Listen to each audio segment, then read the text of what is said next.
Hi, Annabel. Thanks for joining us. No problem. Could you just explain who you are and what you do? My name is Annabel Sall. I'm CEO of Think PR. I'm also board director of a charity called A&D, which stands for Autism Neurodiversity North Scotland. And I also support an event called Women in New Energy, which is helping the younger generation and female and men as well enter the new energy industry. Wow. So we were at your A&D event just 2 weeks ago. Yeah. Union Kirk, yeah, thank you very much. And that was good. You've raised £60,000. Yes. That's second year you've done that? Third dinner. Yeah, so we did it out at Meldrum House Hotel first, on a very kind of small scale, but it turned into bigger and grew arms and legs, and that's been our second go at Union Kirk. So yeah, it was really good. What made you get involved in that? So I met Billy, the CEO of A&D, at the end of 2022, and just kind of heard his story about what he was doing and the fact that they had no marketing support. They tried to do an event, I think it was during COVID, and it wasn't successful. So offered our services. And I think during my speech, I said I went in on the Monday and said to the team, we've got a new charity support and a dinner to plan in about 3 months for 200 people. So we did it. Seeing Billy's speech, never seen him before, didn't know the charity before, but it seems like you guys have made such a massive difference to that charity in the last couple of years. Yeah, I mean, the landscape for charities at the moment, the third sector generally, is really challenging. The powers to be, the political side of things are, it's all encompassing for the charity. The money and the funding is really, really difficult now for them. So they need all the support they can get. And as a company, Think PR has always tried to support charities. We kind of have a project each year that we focus on. So A&D has been quite a long-standing partner of ours as well. And just his story and hearing what he does and what the team do for local families really hit home with me.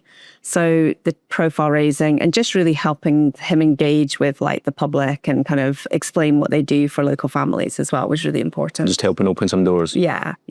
Fantastic. And so Think PR then, you don't just work with charities, so what do you do? So we're an energy-focused PR and marketing and design firm. I started the company 21 years ago. Wow.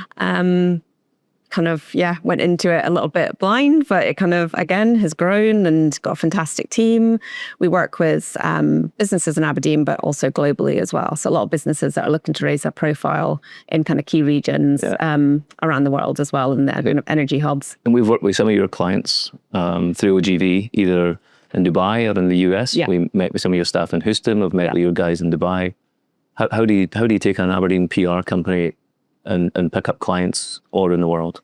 So I think probably for me personally, my sister lived in Dubai for many years. So that's kind of how it grew naturally for me. So when I was visiting her, I went to ADIPEC, I think for the first time about 15 years ago. I went to OTC kind of at the start of starting Think PR as well, just to kind of network, to develop my own kind of contacts and, people that obviously work out with Houston and these regions too. And it just kind of grew from there. And I think, the likes of ADIPEC's grown massively, as in terms of, businesses needing to kind of grow their own presence in these regions. So it has been quite a natural process, and meeting people on the ground obviously is massively important. As much as we can work remotely, a lot of the time it's just the chance to kind of network and meet your clients that are in those regions too. So that's how it's kind of grown naturally as well for us. So 21 years, what was Annabel doing before Think PR? I grew up other side of Ellen in a little town called Auchnagat.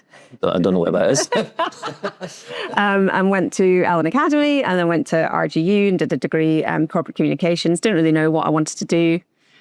My family, my dad was a helicopter pilot. My mum worked in childcare, not kind of the business. Helicopter pilot, gone back and forth offshore? Yeah, going back. And then he worked in China, he was a trainer for Bristow's as well. So yeah, a lack of kind of business acumen in our family. We just got on with things. Yep. So I was youngest of 4 girls and decided after my university degree to go and work, which I did with another agency. And then a couple of years in, decided to set off on my own.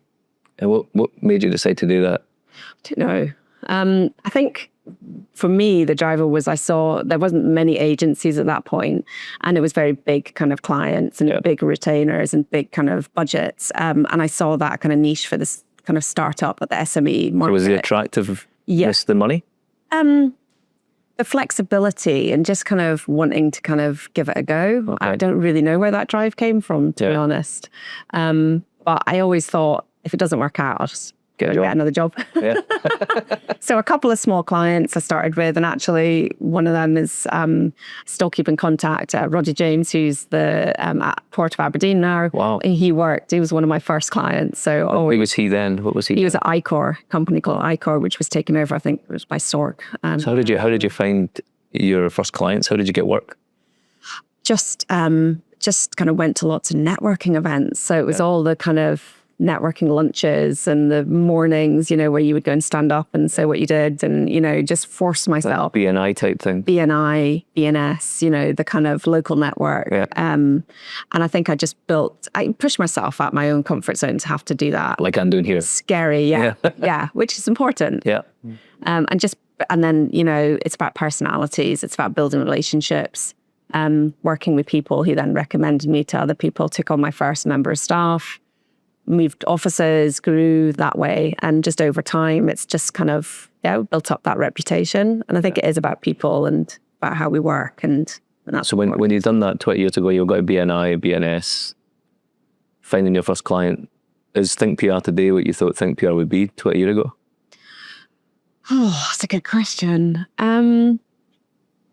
Yes, I think, and more, to be honest. Okay. I think I still really enjoy what I do, which probably I wouldn't have thought maybe I might still 20 years on. I mean, I still write press releases and I still manage accounts and I still very hands-on. I think it's, having people that join you and you keep learning from them as well. I think that's a massive plus of what, running your own business as well. You never stop your learning. Yeah. And maybe 20 years ago, I thought I might get stuck and want to go and do something different. But I think being able to travel, being able to meet so many different people, it keeps you, kind of excited for what you do every day. Yeah, same. Like I think the traveling and the opportunity to meet people, the network is the best thing about working for yourself or running a business. And seeing people grow, like your team, and helping people develop. And then if they do move on, you can say you're part of that process as well. So as hard as it is, it's still really rewarding too. Yeah, it's been really good. We look like we've helped people buy their first house or whatever. So that's really, it's quite rewarding for you personally to see stuff like that. Yeah. So for that side, it's good. So this is all great, but what's the negative side?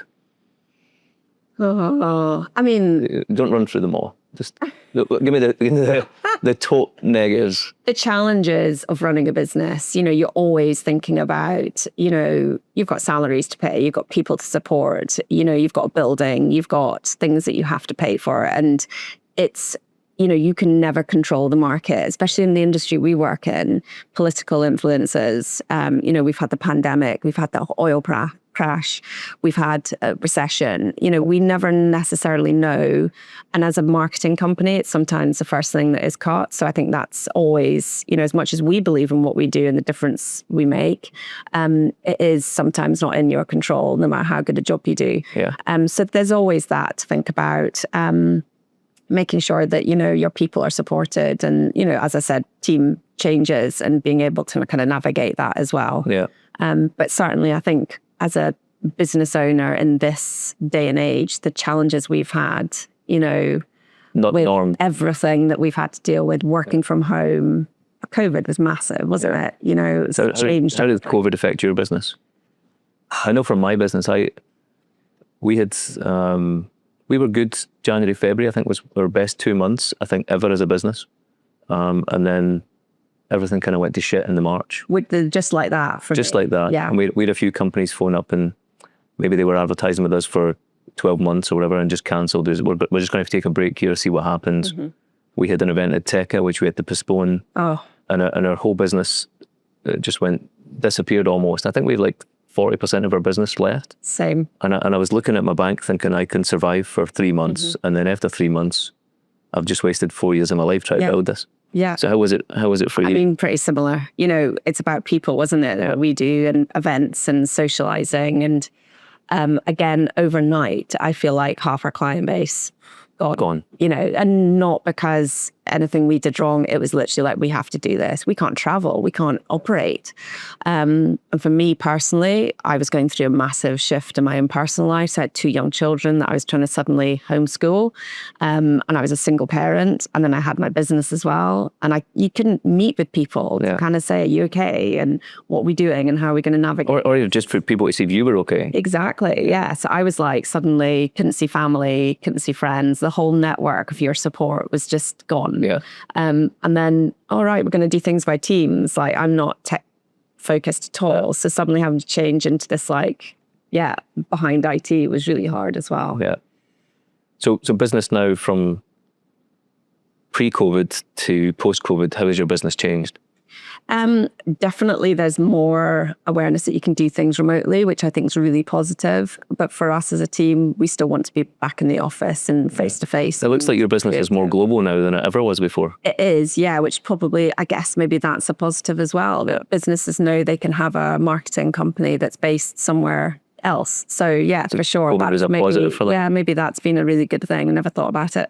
Yeah. But, being able to remote work, being able to have somebody join the team with skills that you can still offer flexible working, because it's normal to do that now as well. Wasn't before. Yeah, but I think as a creative team, we all still want to be, together. And I think for me, I really appreciate the social side more now. I'm a massive sociable person, but I really miss that interaction, going to events. Like, I love doing all that now, probably even more so because I remember what it was like when you didn't have that. So I think it's really important. I think that side is massive, and I think people appreciate it more than they did. I think even being able to travel, especially the first year or two after COVID, was massive. Yeah.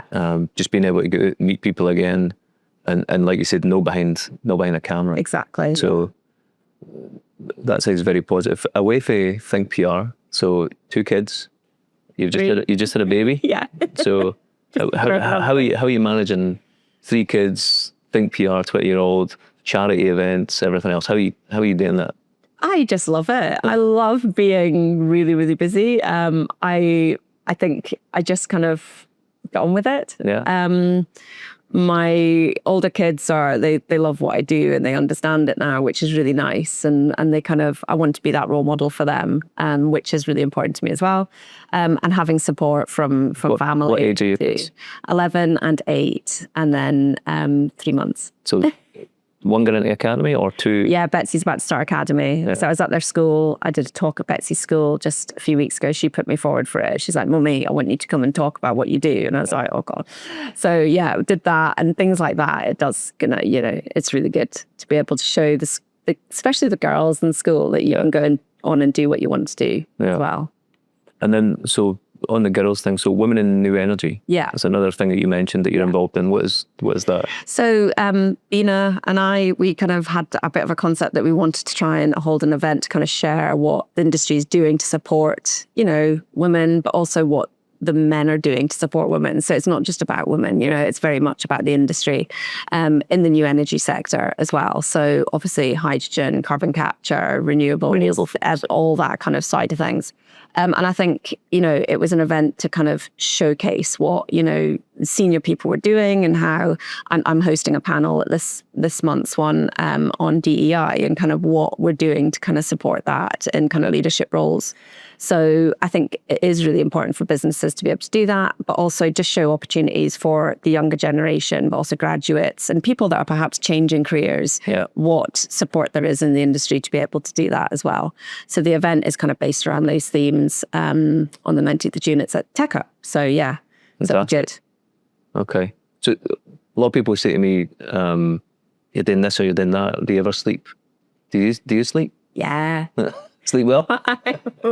Yes. Part of you, baby? I have got a great team and they have handled the changes in the business so well and they get on with things. We've just recruited again. So we'll keep growing the team as much as we need to support our client base. But I think they understand me and how I work. And I think having the flexibility of having your own business, there's massive perks to having a young family and be able to be flexible.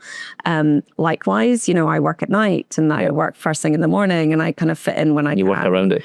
Exactly. And I still really make the effort to be able to do the networking side of things and be out and about as well, which is really important to me still. It's massive to grow in the business. You need to be visible, and you need to, people need to see you and know who you are and gain trust, I guess.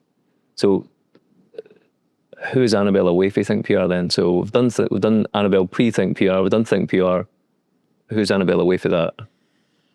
You were into horses with me. So I grew up with horses, and I represented Scotland in the 3-day event team when I was 16, 17. So I was really competitive. And is that jumping? Yeah, eventing. So a bit of everything. Wow. And I loved it. It was my life.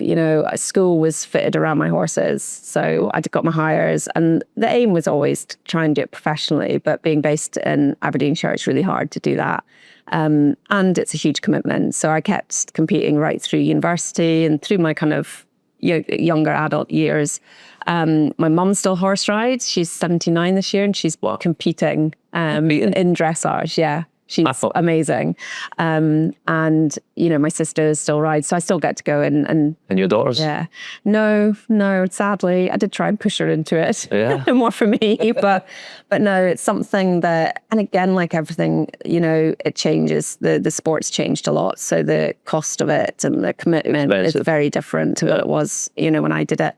But it was a huge part of my life. And I think it really did help me.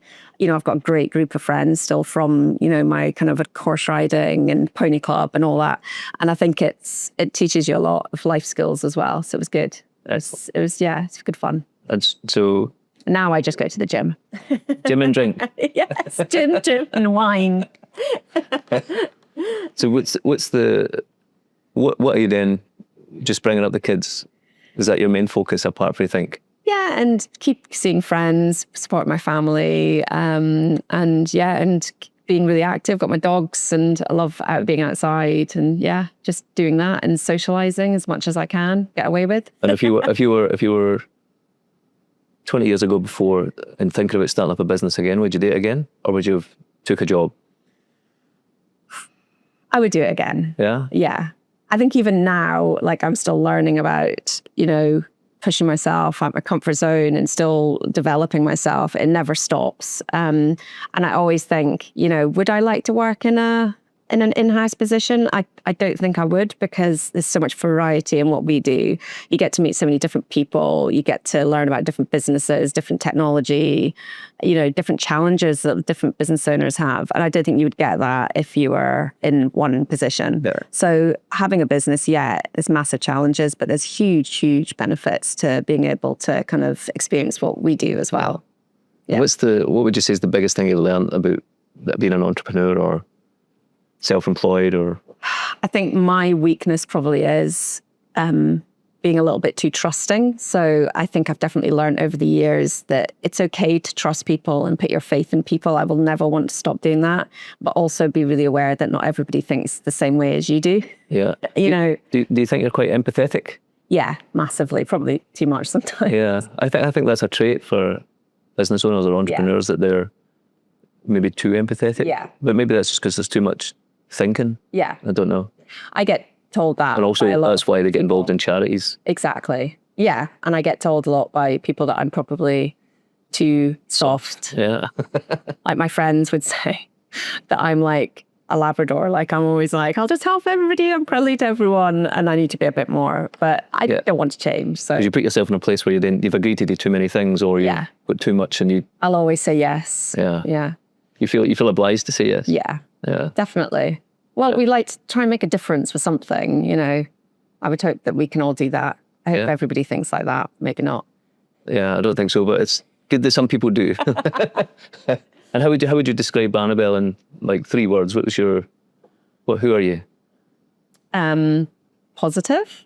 Definitely a really positive person. Very bubbly. It's my Resilient, for sure. And that's business and personally, massive resilience, I would say. It's 2 words, but we maybe just say oversharer. Okay. Yeah, I just talk. Yeah. I should definitely shut up sometimes. And wear my heart on my sleeve, tell you, it's probably why this is, interesting. And for somebody starting a new business, or especially nowadays, you see things on TikTok and everything else, and everybody's saying, don't get a job, work for yourself, you can earn loads of money, it's a great life. What's the reality of that? What would you tell somebody thinking about that? I think it's just making sure you work with the right people that you have faith in, that you trust, that you can learn from. It doesn't necessarily mean you have to be your own boss. Not everybody wants to do it. And I totally understand that. Like, being part of a team is really important. Being a one-man band is a really lonely, isolating place. But having that team, being part of a team, I think is really important. And I think it's just what you want to achieve, because you want to learn from other people. Sometimes you can't do that if you're working on your own. So I think it's a bit of a balance, you know, being part of a company or a team that you have your own way of learning and you can kind of have your own independence and continue to develop, but still have the support from other people, I think is a really nice balance. And that's what I would probably aim for instance, my children moving into a career. I think that's a really nice balance. Just finding the right company and business and people to work with. Would you encourage your own kids to start up a business? I don't think so. I think maybe not straight away, get experience, learn from others, and be really careful if you go into business with somebody. I think that's a whole different ballgame too. Yeah. It's just me, so it's kind of easier. But I think it is, you can make huge challenges if you hear obviously people that go into business with people that it's not worked out, and it's obviously all different. Yeah, because it's chaos. Yeah. And being running your own business yourself, or being self-employed as such, maybe at the start, to becoming an actual business and employing people, at what point did you decide to do that, and how big a difference did that make? A big difference, because I think there's only so many hours you have as a one-man band. Yeah. So you have to at some point take that leap to say, I need help, or I need... For us, when we recruit, it's bringing in different skill sets because it's what our client base needs. So, we've expanded into like the design side of things over the years, crisis comms, and it's different skill sets that we need. Organizing an event is very different to sitting and doing copywriting. So, bringing different skill sets, I think is really important. And sometimes if you want to grow your business, it's necessary as well. And like culture in your business, trying to retain staff, how do you try and develop and grow that? Yeah, I think giving people opportunities to develop, and that doesn't necessarily mean sitting down and doing a course online. It's about being able to go and travel somewhere like Houston that you maybe haven't experienced before, and that ticks a lot of boxes for some people.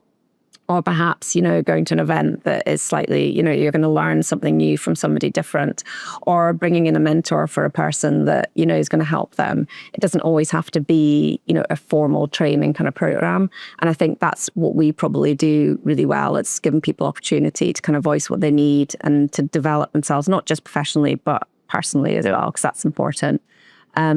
And I think, so that's an important part as well. And you've got quite a cool office as well. Yeah. I think it gives that feel as well. Yeah. And it's, people will always move on or move away, especially Aberdeen. We're quite transient, aren't we, in how, we work. So all I can do is offer a nice kind of work environment and opportunities, and then help people move on if they need to as well. How do you deal with having a baby again at this point, until still the business is still running, they're still dealing with the staff have still got problems? Yeah. How are you then supporting them, because you've still got to support them?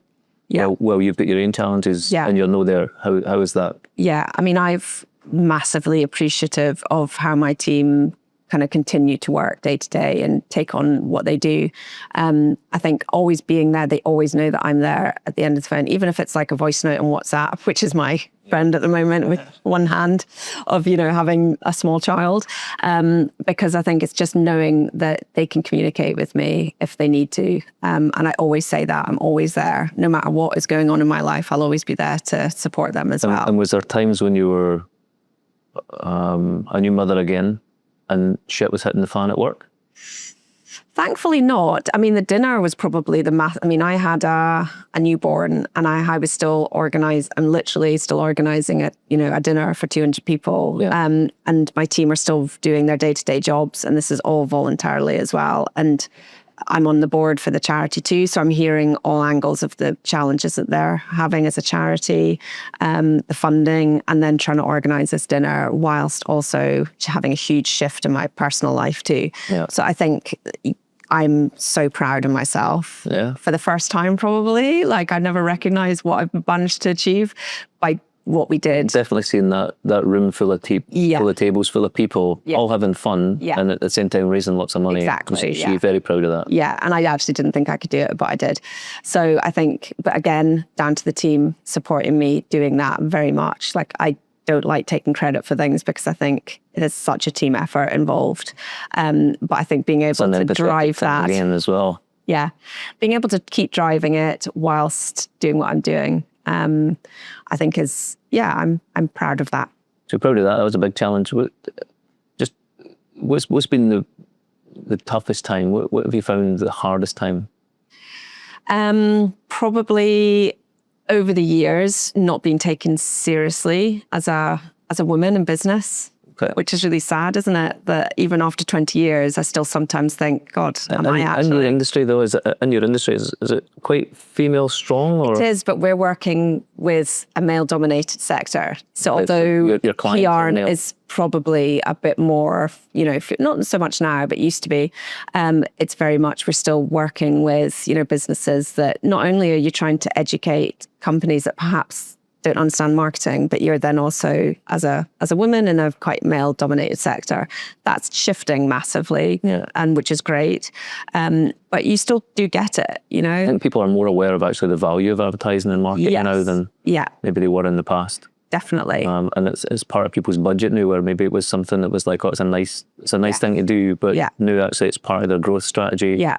It's part of how their business is going to develop. So they need companies like yourselves to work with them and absolutely and tell them where to go, because they don't know where to go. And I said from the start, I remember one of my key things that I used to say is PR marketing is there to support business development. It's not a standalone kind of service. It's there to support your BD and your growth. So kind of keeping at arm's length doesn't work. We need to understand what you're doing as a business, what your messaging is, how your, what your growth strategy is, what your objectives are, and being able to really get to understand that helps us support you. Whereas I think many years ago, it was just seen as a nice thing to have. Whereas now it's very much part of your business strategy, I hope. Yeah, no, I think definitely it's very clear now that is how companies operate. Whereas I think when I started, the company I worked for never had anything like that. They never really thought about it. It was, it'd be nice to be in the newspaper every now and again, but nothing else. Yeah. No real brand focus either, whereas now everything is brand. Yeah.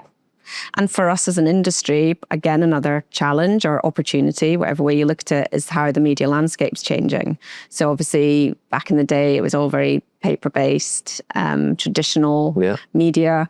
And, now we're digital, we're online, there's so many different opportunities, AI, which, there's so many things that we're all dealing with within the creative sector that we can embrace and we can utilize. But also for us as an energy-focused company, we still look at the traditional methods as well, which is still as important in some cases. So it's just adapting. The marketing mix and the energy mix. Yeah. And I think that's the key thing, is for us to adapt as a company. And that's important too. And as far as adapting as a company to 21-year-old, is there at any point in that 20 years you thought, this is done, or I can't do this anymore? Probably. Yeah. Yeah.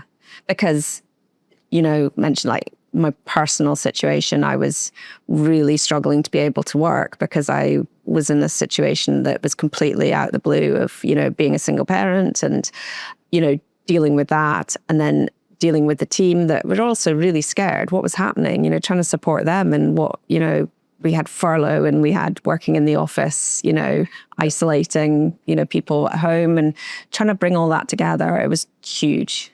And is your team today the same as your team before? No. A lot of people, again, the opportunity with COVID was to say, I don't want to work in Aberdeen anymore. I want to move on from oil and gas, because it was quite quick within the kind of oil price obviously was affected, and that affected people's budgets too. Yeah. So a lot of people took the opportunity to move out, as a lot of people did in the oil and gas sector, I think, as well.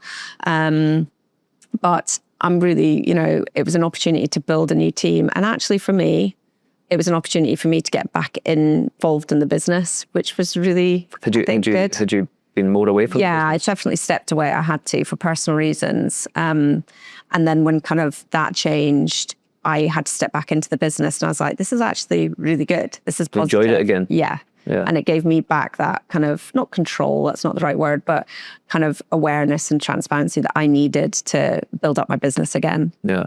Which I think many people had to do after COVID. Yeah, definitely. And did COVID affect you mentally? Like, did your support? My sister's a therapist, so that helps. Okay. So you're on the phone to her a lot? Yeah, I think I look back and I think, how did I actually manage to get through that? Yeah. So how did you? Friends, family, you had your bubbles. Yeah. So I had a close friend and we both had kids and we both just gone through separations, and I think we both joined. Moaned at each other. Had lots of wine and and I think we you kind of lent on people massively, and people that you didn't necessarily know were in your life would suddenly support you, and that was really important. But I think just it's made me realize as well what's important, and things, you can get through things. Massive resilience. Yeah. I think I am massively resilient, which I'm proud of too, but still keeping my softer side. And when you're just gone back to the staff side, staff has changed, you built a new team. What do you look for in people when you're recruiting people? Nice people, okay. Friendly. How do you tell that though? Go with your gut feeling. You have to go with your gut feeling, I think. And I've got it wrong in the past. But I think, your skill set, there's certain, skills and roles that need different characteristics. So if you're looking for like a BD person, obviously that's a certain characteristic. Again, really always looking for people to be proactive as much as possible and to be confident in offering different ideas, which is what I'm all about. I want to learn from other people, no matter what age you are. Bring an idea to me and I'll, use it. Yeah. And learn from you. And I think that's really important as well. And if you were interviewing for Think PR, do you think PR would recruit you? Yes. That's to say that. I don't think OGV would give me a job. Probably not. I literally kind of did nothing that we do, so I don't think I would get a job. But to be honest, now, yes. Maybe when I wasn't so hands-on, probably not. Yeah, I need to, because we have to upskill. Yeah. It's really important that we keep. And I'm useless at certain things. Like I'm a real, organized processes and stuff are not my friend. That's why I bring somebody in the team that offers that. So they bring it in. Yeah, I'm not organized at all. Yeah, But that's why you have a team. You bring people that will help you. So you've got your strengths and weaknesses, and they kind of balance that out a bit. Yeah, 100%. And so what would you say is your hidden talent? What do people don't know about Annabel? Resilience, again, like talking about that. I'll get absolutely... I've got my HGV license. Is that hidden talent? Was that for driving horses around? Yeah. So I always thought, if actually the worst case scenario, I'll become a lorry driver. Yeah. Could do that in COVID. I think I am always the person that will, my friends will be like, you go and speak to that person, or I'm the one the bubbly person. They're going one, the extra dirt. Yeah. So if we're in a bar and my friend's single, she's like, you go and speak, you speak to them. Whereas you're her wingman. Exactly. I'll always be the one, and then I'll end up chatting to them, I'm always the one that does that. I am like the happy, Labrador. Yeah. Thank you very much, Annabel, for joining me today. Very much appreciated. Really good fun. Thank you. Great to know more about you and Think PR and everything about your life. Thank you for having me. Thank you. Thank you.